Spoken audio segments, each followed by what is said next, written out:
Hey, I'm Daniel Cunningham, your Texas plant guy, and while you may realize that America's favorite vegetable is actually a fruit, you may not know that we celebrate National Tomato Day every year the first week in June. Now, tomatoes can be a finicky crop even for the most diligent of gardeners, but if you're lucky, you may already be harvesting tomatoes from your spring garden. But if you weren't one of the thousands of Texans that got back to their roots this spring with a garden, don't worry, it's not too late. In fact, a fall tomato garden actually can be more productive because we have a longer growing season. Mid-June to mid-July is the time to put our tomato transplants in the ground for a successful fall harvest. I like planting small indeterminate cultivars like Sweet 100, cherry, or yellow pear. These are going to produce a lot of tomatoes over a long period of time. They'll survive through the summer months and continue to produce until the fall. Another tip to help your tomatoes thrive through the summer months is to plant deep. And what that means is we want to remove the leaves on the bottom third to half of the plant, and then we're going to plant that stem further in the ground. This is going to help the root system establish quicker, making the plant more resistant to heat and drought that we will inevitably see in Texas during the summer. Another tip to help our fall tomatoes thrive through the summer months is to mulch with 2 to 4 inches of straw or pine straw mulch. This is not only going to reduce weed pressure, which compete with our plants for water, sunlight, and nutrients, but also it's going to help infiltrate more water and keep that water in the root zone where your tomatoes can take advantage. Now, tomatoes really like even moisture, so the best way to irrigate is going to be at the base of the plant with soaker hose or drip irrigation, and this is going to make sure that they don't dry out in between waterings. We also want to make sure that we're not watering too much. Growing tomatoes can be a lot of fun and a great way to eat healthy food from the garden. Now, these cherry tomatoes and Sweet 100s are fantastic, just popping them in your mouth by the handful. But one way to kick them up a notch is to put them in your favorite recipe. And my friend Odessa Keenan has a great recipe from dinner tonight to help you do just that. Thanks, Daniel. Good afternoon, everybody. I'm Odessa. I'm with the Dinner Tonight program here at Texas A&M AgriLife Extension Service. And today I'm coming to you live from my kitchen, and I'm going to show you a nice and easy recipe on how to use all of those cherry tomatoes. So when I was growing up, my parents planted tomato plants and cherry tomatoes every single summer without fail, which means we had an abundance of cherry tomatoes that we had to figure out what to do with. Now, cherry tomatoes are great for snacking, but at some point you kind of want to make a recipe with them. So I'm going to show you just a quick, easy recipe today. So first, before we get started, we want to make sure that you've got your hands washed with warm, soapy water for at least 20 seconds. Make sure your hands are clean, make sure your utensils and the surfaces, like your countertops and cutting boards, are sanitized and ready to go and ready to be cooked on. In addition to that, before you start cooking and chopping and doing anything with fresh fruits and vegetables, you want to make sure that you've rinsed them thoroughly under cool running water. So the cherry tomatoes that you either pick fresh or even buy in the pints at the grocery store still need to be washed off before you go ahead and slice into them. Same with our herbs that we'll get to here in a minute. But we'll go ahead and start off with our cherry tomatoes. This is the base and the star of our recipe today. So really simply, easy to prepare today. All you're gonna do is take a sharp knife and hold the tomato firmly because it is round, so you wanna make sure you have a good grip on your cherry tomato.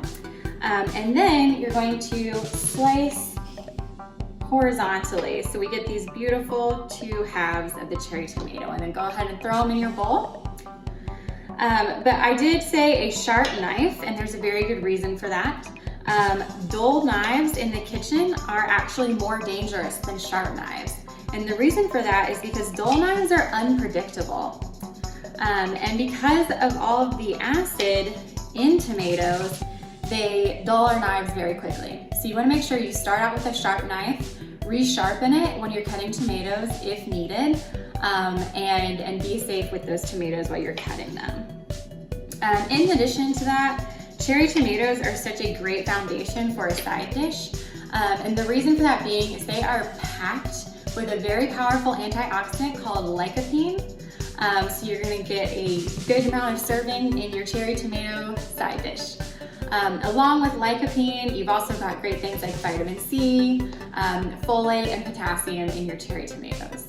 So once you've got all your cherry tomatoes sliced up, go ahead and set that aside, and we'll move on to our herbs that we're using to flavor our side dish. So first we're gonna start out with just a green onion, and we're gonna go ahead and chop this little root off right there. We don't need him. And I'm gonna chop these fresh ends off as well. So we start with a nice clean beginning to our green onion. So then we're just gonna slice it. Again, make sure you start with a sharp knife and watch out for those fingers. Try and keep them in a claw position, and that'll help you protect your fingers as you slice your green onion. But you can slice these as big or as little as you want. This is really all about flavor. I'm gonna slice that guy again. This is really all about flavor, and some people like the whiter parts of the green onion, some like the greener parts. So really, whatever your family enjoys on this green onion here. All right, so I'm gonna go ahead and scoop that in with our cherry tomatoes. And then we're gonna take our cilantro. So we're gonna go ahead and start kind of picking the bigger leaves off of the cilantro. You can get a little bit of the stem. The stem in cilantro is perfectly fine to eat. I think it provides a good flavor, so I generally leave the stem in, but again, that is a preference thing for you and your family. Go ahead and get a few more leaves here. And I think that's probably about enough. But the really great thing about using such fragrant herbs like cilantro is that it reduces the need for salt in your dishes.